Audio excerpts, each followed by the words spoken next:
Sir, I'm asking you again what you're doing behind this vehicle. I'm waiting for you to step back so I can load my groceries, that's all. And since you asked, here's who I am. Oh. Federal badge, Department of Justice. Yeah, right. Looks like something off the internet. Dispatch, this is 437. Need another unit to my Call whoever location. you need, but I'm buying oranges, not stealing this.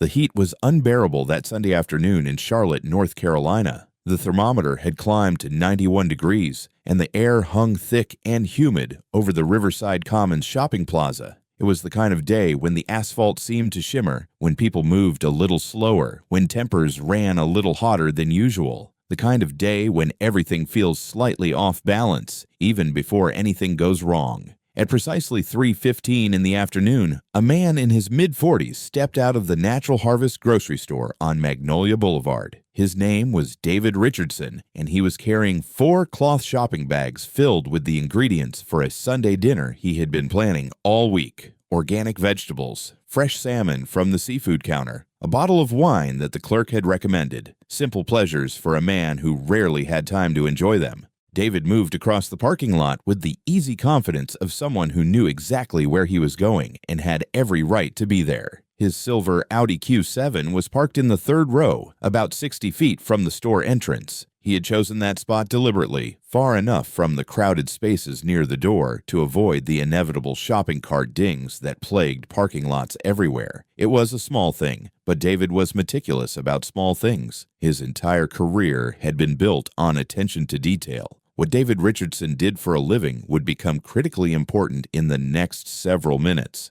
But at that moment, walking through the heat with his grocery bags, he was just a man looking forward to cooking dinner for his wife. He had no idea that his life was about to change, that the next hour would set in motion a chain of events that would make national headlines, cost a city millions of dollars, and force an entire police department to confront a truth it had been avoiding for nearly 2 decades. If you have ever wondered what it actually looks like when systems fail, when patterns of abuse finally become too obvious to ignore, stay with me through this entire story. What happened to David Richardson reveals something essential about how power operates in America, who gets the benefit of the doubt, and what happens when someone with resources encounters the same treatment that others have endured in silence for years. Make sure you are subscribed to this channel because this is the kind of story that demands to be told in full. David reached his Audi and pressed the key fob. The hatch rose smoothly, revealing the pristine cargo area.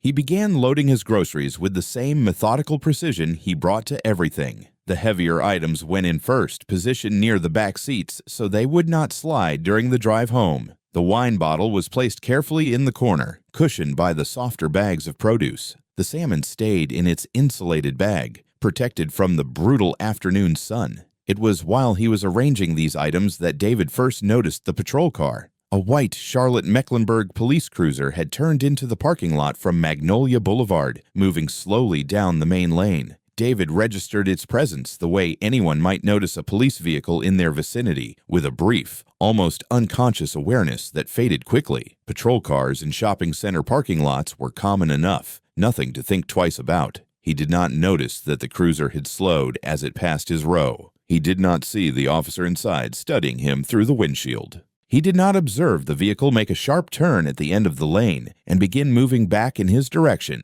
David was focused on his groceries, on the dinner he would prepare, on the peaceful evening ahead. The cruiser pulled to a stop directly behind his Audi, positioned at an angle that blocked any possibility of backing out. The engine remained running. The lights did not activate, but the car's placement was unmistakably deliberate. This was not a routine pass through the parking lot. This was a stop. David turned at the sound of a car door opening. He saw a uniformed officer stepping out of the cruiser, a white man in his early 50s with a face that seemed permanently set in an expression of suspicious scrutiny. The officer's hand rested on his belt near his weapon, not gripping it, but close enough to communicate a message. His body language radiated authority and something else. Something that David, with all his professional experience, recognized immediately: hostility. The officer's name was Marcus Webb. He had served with the Charlotte-Mecklenburg Police Department for 20 years, and he approached David Richardson that afternoon with a set of assumptions that had been forming in his mind since the moment he first noticed a black man in expensive clothing loading bags into a luxury vehicle.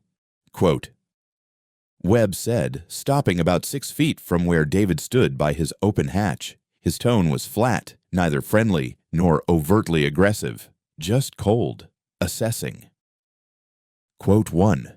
David felt something tighten in his chest. It was a sensation he had experienced before, many times over the years, though not often in recent memory. The feeling of being scrutinized not for what he was doing, but for who he was, for what he looked like. He took a breath, keeping his face neutral, his voice calm. Quote, Webb did not answer the question. Instead, he looked at the Audi, then back at David, his eyes traveling over David's clothing. David was wearing khaki shorts, a light blue polo shirt, and leather sandals. Comfortable weekend attire for a man in his position. Nothing unusual, nothing suspicious. But Webb's gaze lingered as if searching for evidence of something that was not there. Quote 3. Webb said slowly. Quote 4.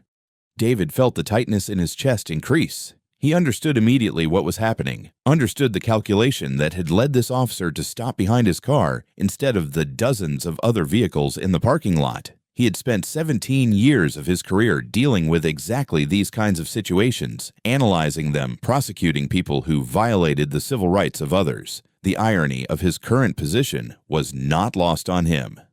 Quote 5. David said carefully, Zerkist quote 6.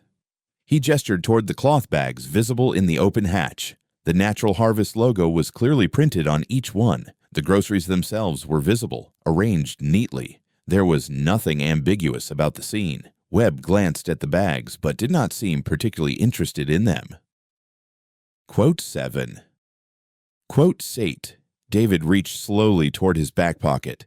His movements deliberate and visible. He had represented clients who had been shot reaching for identification. He knew the risks. He extracted his wallet and opened it, revealing his driver's license in its clear plastic sleeve. But David also pulled out something else. A credential case that he flipped open to display a gold badge and an identification card. The card bore his photograph, his name, and the words that explained exactly who David Richardson was and what he did for a living. United States Attorney's Office, Eastern District of North Carolina. Assistant United States Attorney David Richardson was a federal prosecutor. He had spent 17 years with the Department of Justice, the last 12 in Charlotte, handling cases that ranged from drug trafficking to public corruption to civil rights violations. He had personally prosecuted law enforcement officers who had abused their authority. He had stood in federal courtrooms and argued that certain patterns of behavior by police constituted violations of constitutional rights. He was one of the most senior prosecutors in his office, a man with a sterling reputation and connections that extended to the highest levels of the legal community in North Carolina.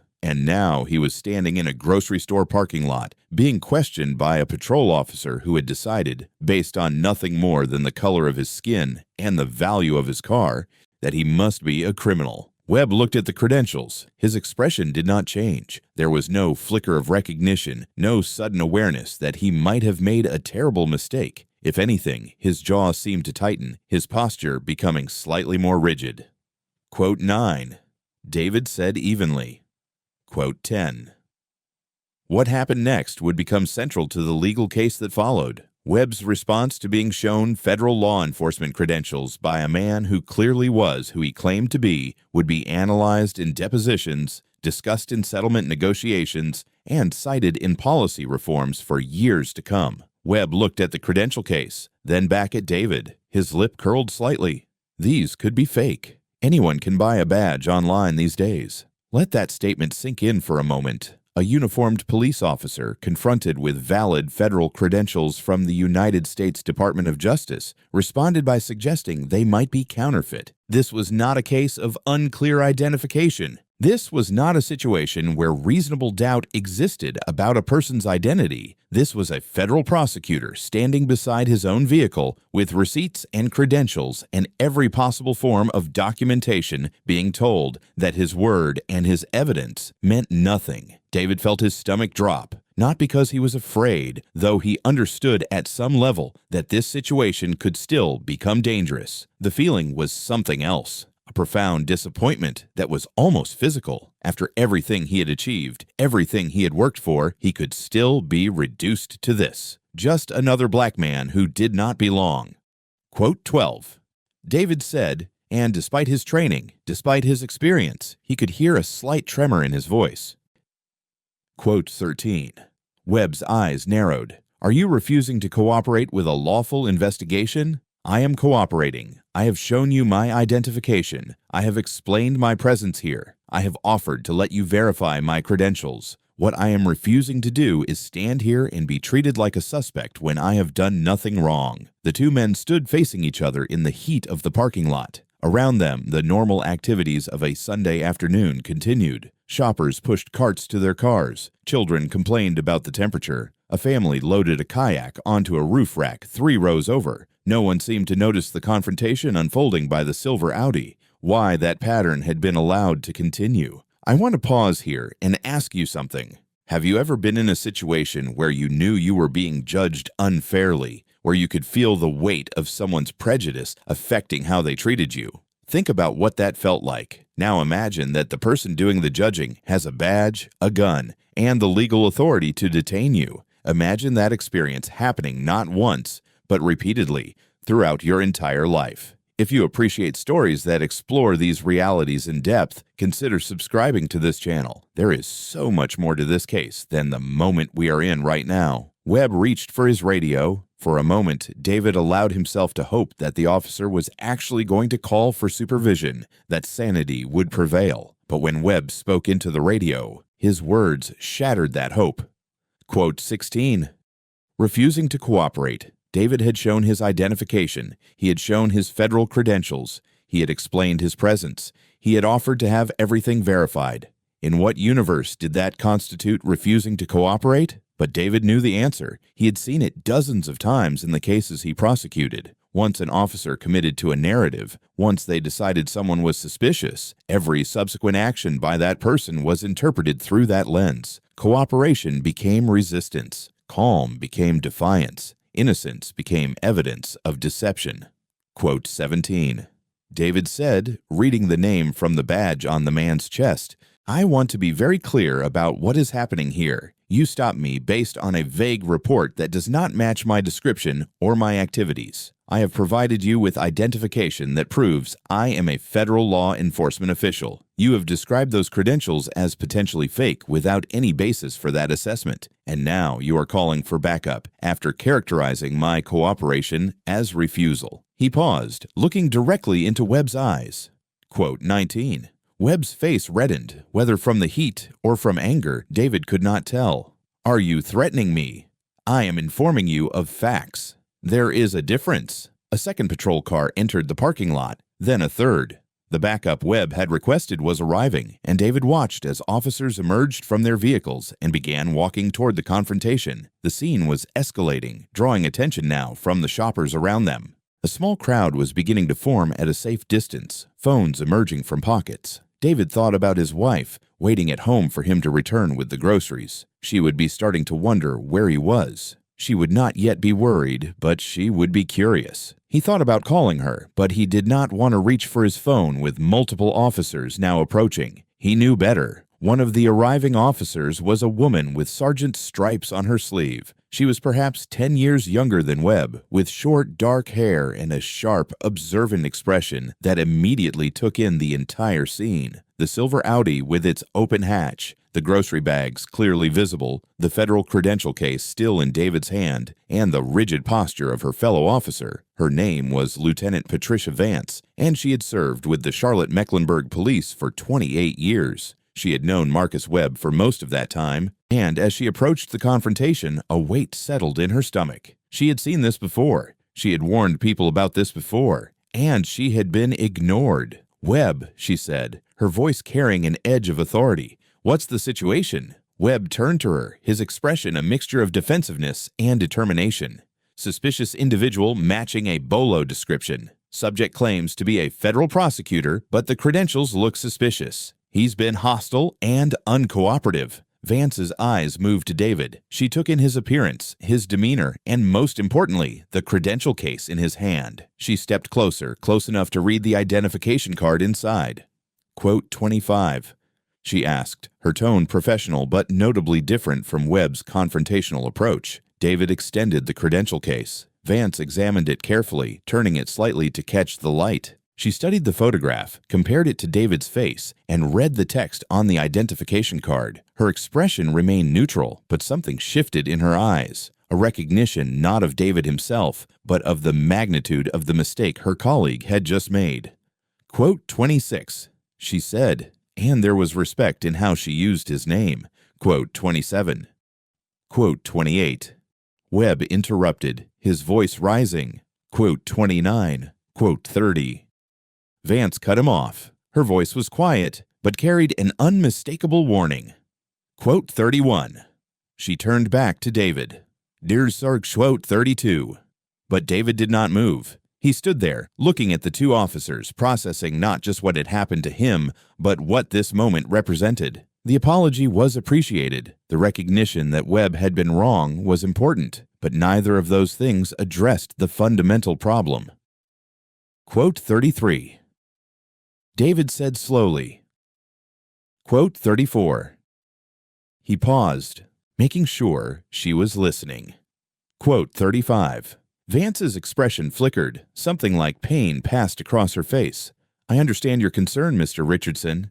I don't think you do. Not completely. Because if you did, Officer Webb would not be wearing that badge right now. This is not the first time something like this has happened, is it? The question hung in the air. Vance did not answer, but she did not need to. Her silence was eloquent enough. Another vehicle entered the parking lot. This one was not a patrol car, but an unmarked sedan with city plates. It pulled to a stop near the cluster of police vehicles, and a tall Asian man in civilian clothes stepped out. He was in his late 50s with gray at his temples and a bearing that immediately communicated command authority. This was Captain William Zhao, a 32-year veteran of the Charlotte-Mecklenburg Police Department and the commanding officer of the district that included the Riverside Commons shopping area. He had been monitoring radio traffic when he heard the call about a suspicious individual claiming federal credentials. Something about the situation had triggered an alarm in his mind, a recognition that this call had the potential to become a serious problem. He had been right. Captain Zhao walked toward the group, his eyes moving from face to face, reading the dynamics of the scene. He noted Webb's defensive posture, Vance's troubled expression, and the composed but clearly angry demeanor of the man standing by the silver Audi. "Someone want to tell me what's happening here?" he asked. Webb began to speak, but Zhao held up a hand, stopping him. "Lieutenant Vance, report." Vance straightened. "Sir, Officer Webb initiated a stop on this individual based on a bolo about someone checking car door handles in this parking lot. The individual identified himself as David Richardson, an assistant United States attorney with the Eastern District. His credentials are authentic. I have verified them. There is no indication of any wrongdoing." Zhao absorbed this information, then he turned to David. "Mr. Richardson, I'm Captain William Zhao. I apologize for what appears to be a significant misunderstanding." "Captain," David said, "with respect, this was not a misunderstanding. Your officer saw a black man with an expensive car and decided I must be a criminal. When I provided credentials proving I am a federal law enforcement official, he dismissed them as potentially counterfeit. That is not a misunderstanding. That is something else entirely." Zhao nodded slowly.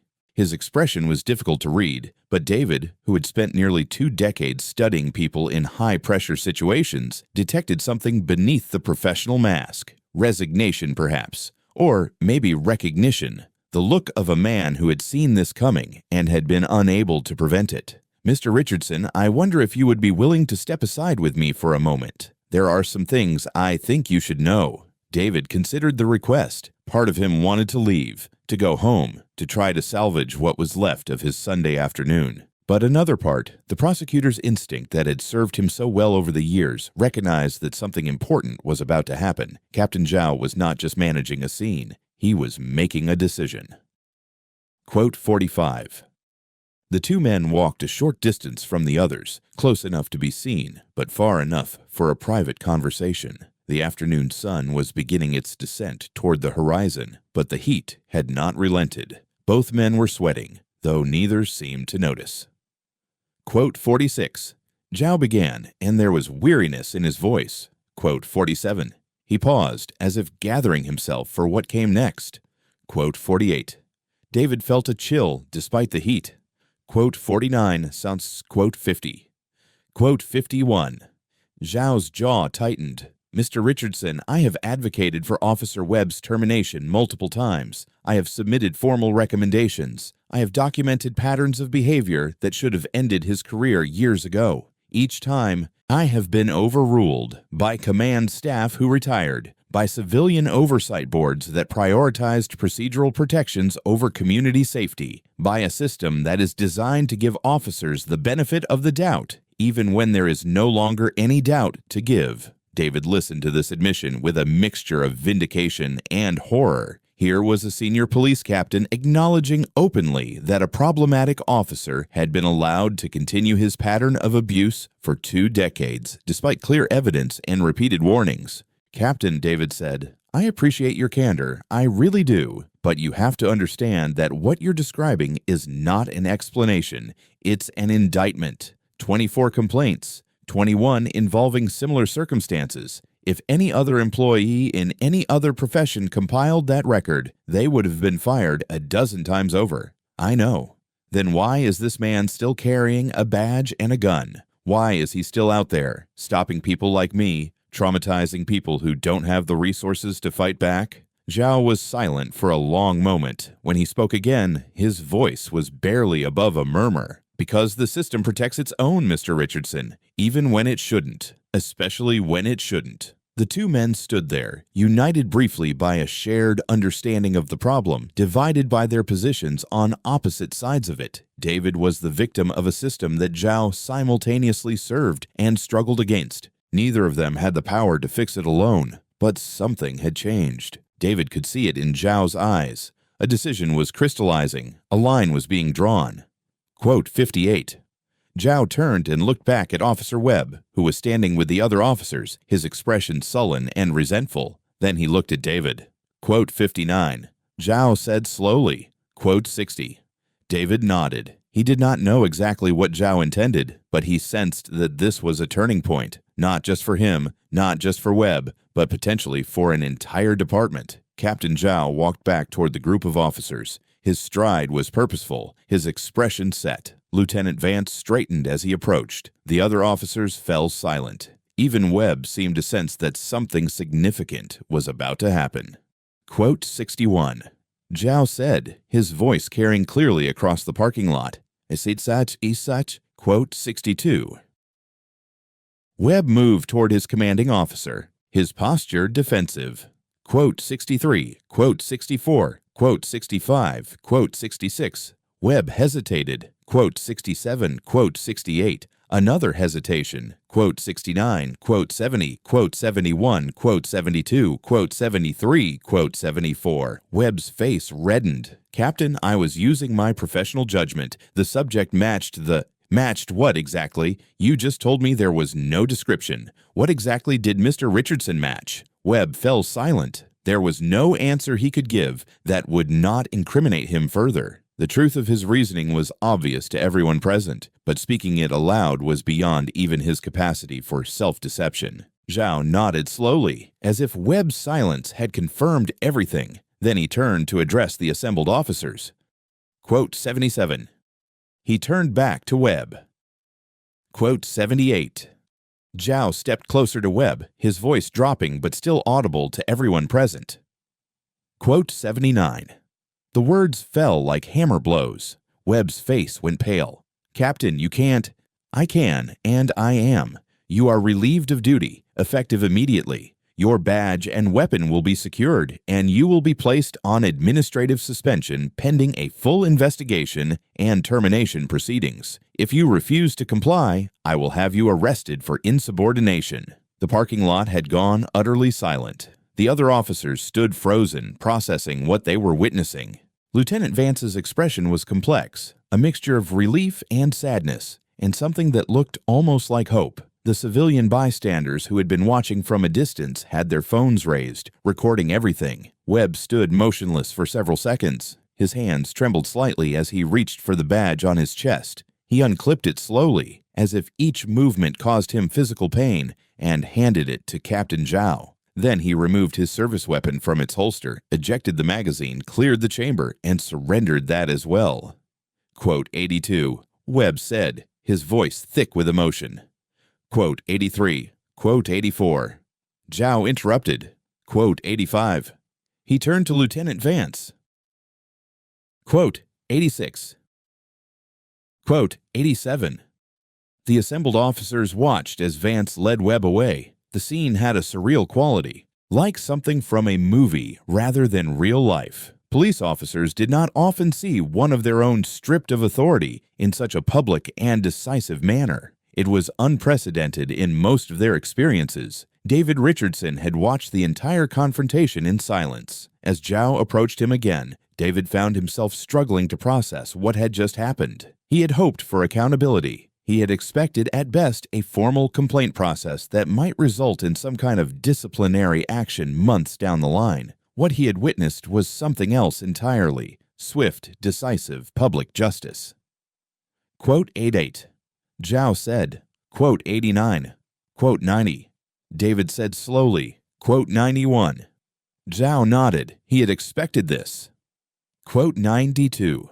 The two men shook hands. It was an odd moment, a gesture of mutual respect between two people who would likely be on opposite sides of legal proceedings in the months to come. But there was something genuine in it. Two professionals who understood the system they were part of, who recognized its flaws, and who were each trying, in their own way, to make it better. David loaded the rest of his groceries into his Audi, climbed behind the wheel, and drove home. The salmon was still cold. The wine was still chilled. The vegetables were still fresh. Physically, nothing had changed from when he left the store. But everything was different now. That evening, David sat with his wife Miranda in their living room and told her everything that had happened. She listened in silence, her expression moving through shock, anger, and finally a kind of weary resignation that David recognized all too well. This was not new to her. As a black woman in America, as the wife of a black man, she had always known that something like this was possible, even likely. The only surprise was that it had taken this long. Quote 93.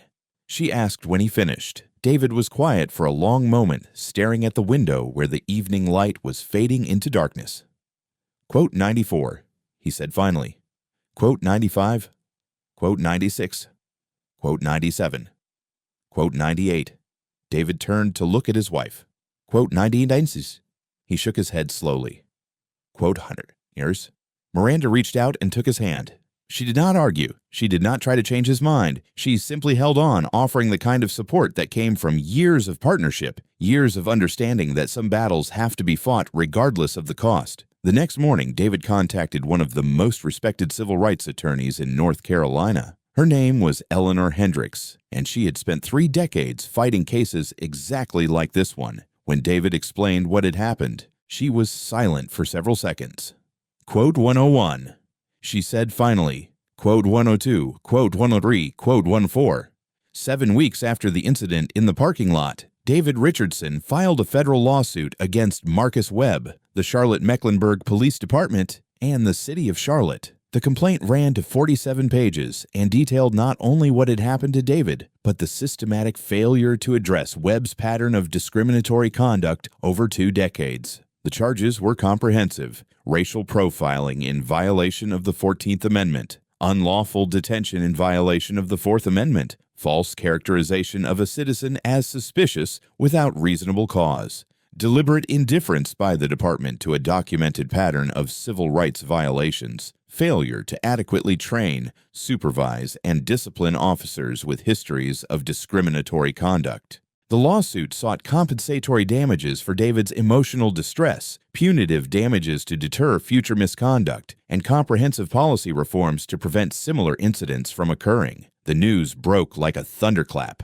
A federal prosecutor suing his own city's police department for racial profiling. The story contained every element that modern media finds irresistible. A sympathetic victim whose credentials were beyond reproach. A villain whose pattern of abuse had been documented but ignored, a dramatic confrontation captured on bystanders' cell phones, and a moral that seemed almost too clear. If this could happen to someone like David Richardson, it could happen to anyone.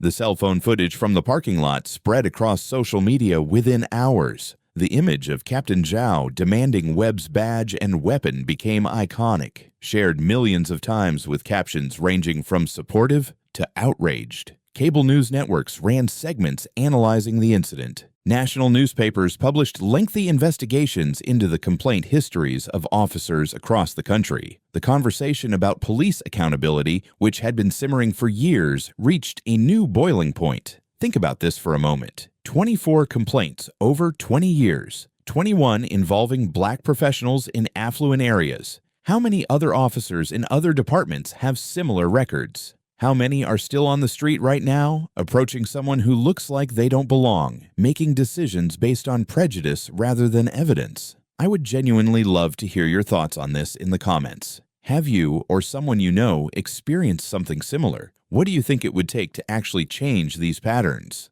The city's initial response to the lawsuit was defensive. Official statements emphasized that Webb had been terminated and that the department took allegations of misconduct seriously. There were hints that the lawsuit was excessive, that David was seeking to profit from an unfortunate incident that had already been addressed. But as the discovery process began, as documents were subpoenaed and depositions were taken, the city's position became increasingly untenable. The evidence that emerged was damning, not just of Webb, but of an entire system that had enabled his behavior. Internal memoranda showed that Lieutenant Vance had recommended additional training or discipline for Webb on 7 separate occasions. Each recommendation had been denied or quietly shelved. Captain Zhao's formal requests for termination were in the file, along with responses from higher command explaining why such action was premature or unnecessary. There were even emails between administrators discussing how to manage Webb's tendency to generate complaints without actually holding him accountable. One email, written by a now-retired deputy chief, became particularly central to the case. It read, "Webb is a problem, but he's our problem. Termination would open us up to union grievances and potential lawsuits. Better to manage him with training and hope he ages out.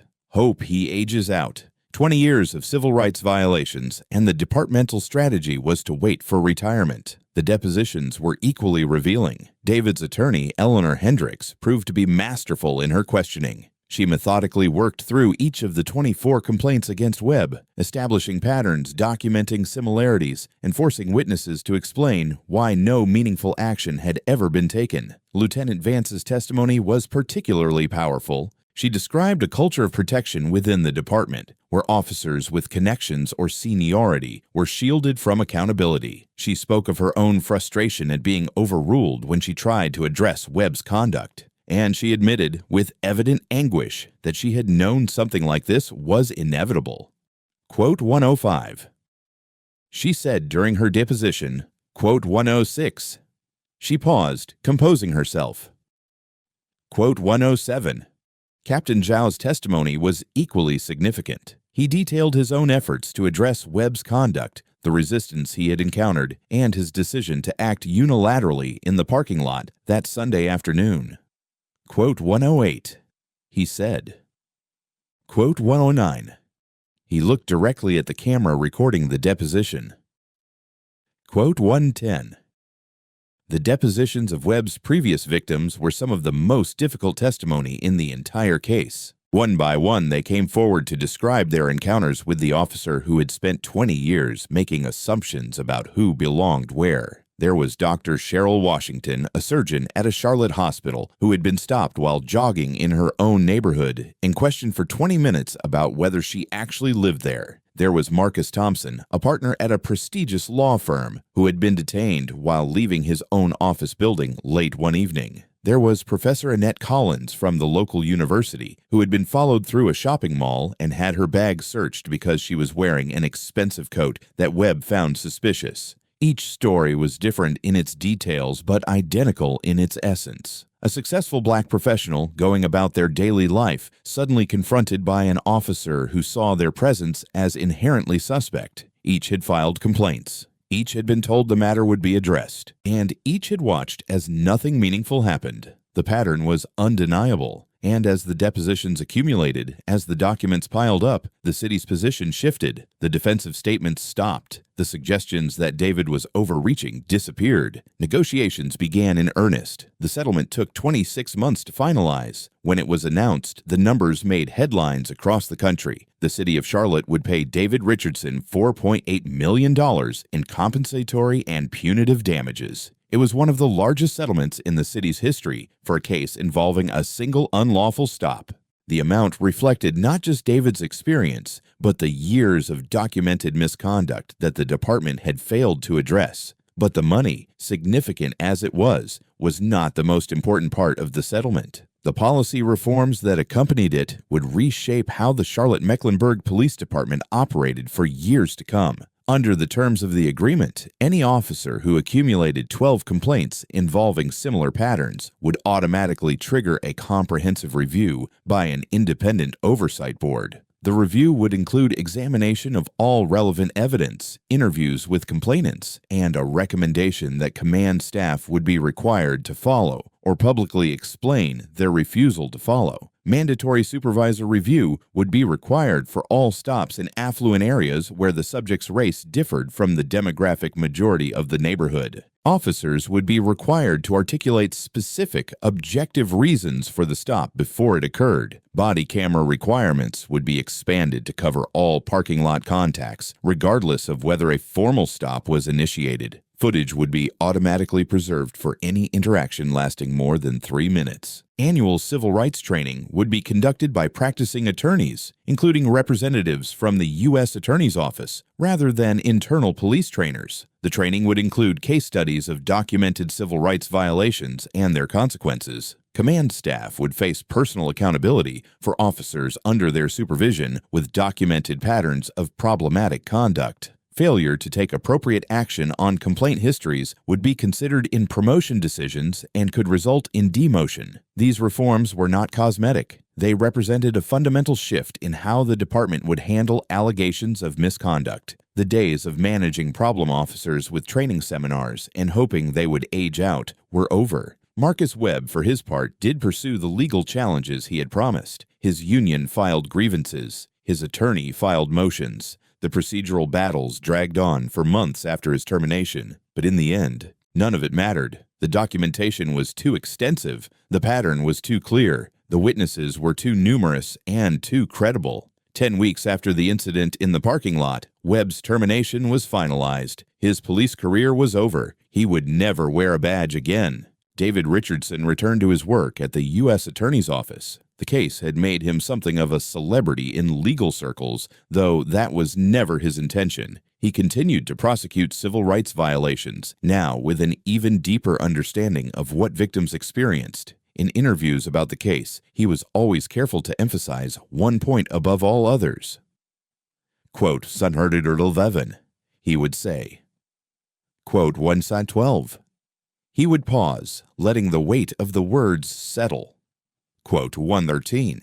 16 months after the settlement was announced, an independent review examined the impact of the new policies on the Charlotte-Mecklenburg Police Department. The findings were cautiously optimistic. Complaints involving allegations of racial profiling had decreased by 34%. The automatic review process had been triggered for 8 officers in the first year, resulting in 2 terminations and 3 mandatory retraining programs. Body camera compliance rates had increased to 94%, up from 71% before the reforms. Most significantly, community trust surveys showed measurable improvement. Black residents reported feeling somewhat safer in their interactions with police. They were more likely to report crimes. They were more likely to cooperate with investigations. The relationship between the department and the community it served was beginning to heal. It was not perfect. No reform ever is. The problems that had allowed Marcus Webb to operate for 20 years were deeply embedded in the culture and structure of policing. They would not disappear overnight. They might never disappear entirely, but something had shifted. A line had been drawn, and for the first time in a long time, there was reason to hope that the next time someone like David Richardson was stopped without cause,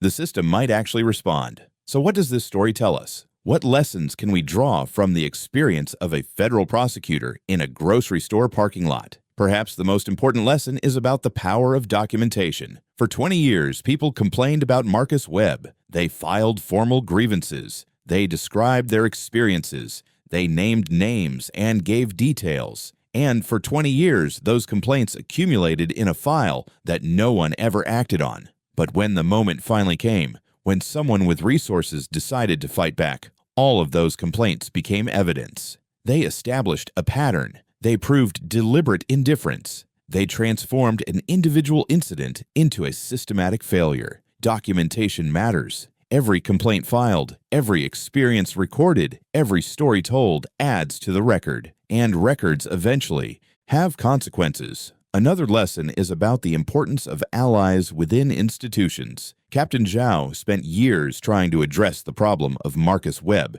He failed over and over again, defeated by a system that protected its own. But when the moment came, he was ready. He acted decisively, publicly, in a way that could not be ignored or explained away. Change often requires people on the inside who are willing to take risks. Zhao could have handled the situation quietly, diffusing the confrontation without addressing its underlying causes. Instead, he chose to make a statement. He stripped Webb of his badge in front of witnesses, knowing it would create controversy, knowing it might cost him professionally. He did it anyway. A third lesson is about the arbitrary nature of the protection that privilege provides. David Richardson was profiled despite being a federal prosecutor. His credentials should have protected him. They did not. At least, not initially. The officer who stopped him was so committed to his assumptions that he dismissed authentic federal identification as potentially fake. This tells us something crucial. Prejudice does not make rational calculations about who deserves respect and who does not. It operates on instinct, on appearance, on the most superficial assessments imaginable. David's degrees, his career, his contributions to society, none of these mattered in the moment when Webb decided he looked suspicious. The only difference between David's experience and the experiences of countless others who have been profiled is what happened afterward. David had the resources to fight back. Most people do not. And that disparity, the gap between those who can seek accountability and those who cannot, is one of the deepest injustices in our society. As we come to the end of this story, I want to leave you with a question. Actually, several questions. What would you have done in David Richardson's position? Would you have filed a lawsuit knowing it would consume years of your life and expose you to public scrutiny? Or would you have walked away, counting yourself lucky that the situation did not escalate further? What would you have done in Captain Zhao's position? Would you have taken the risk of public termination, knowing you might face criticism and professional consequences? Or would you have followed procedure, adding another complaint to a file that would continue to be ignored? And perhaps most importantly, what would you have done in Marcus Webb's position, not on that Sunday afternoon, but at the beginning of his career when the assumptions that shaped his policing were still forming? Is prejudice inevitable? Can it be unlearned? Or are some patterns so deeply embedded that they can never truly be changed? I do not have easy answers to these questions. I am not sure anyone does, but I believe that asking them, grappling with them, refusing to look away from the uncomfortable truths they reveal, is the beginning of wisdom. The case of David Richardson is closed. The settlement has been paid. The reforms have been implemented. But the story it tells, about power and prejudice, about systems and accountability, about who gets the benefit of the doubt and who does not, that story continues. It continues every time a police officer makes a decision about who to stop and who to let pass. It continues every time a complaint is filed and every time a complaint is ignored. It continues every time someone walks through a parking lot doing nothing wrong and suddenly finds themselves answering questions they should never have to answer. The question is not whether such moments will occur. They will. They are occurring right now, somewhere.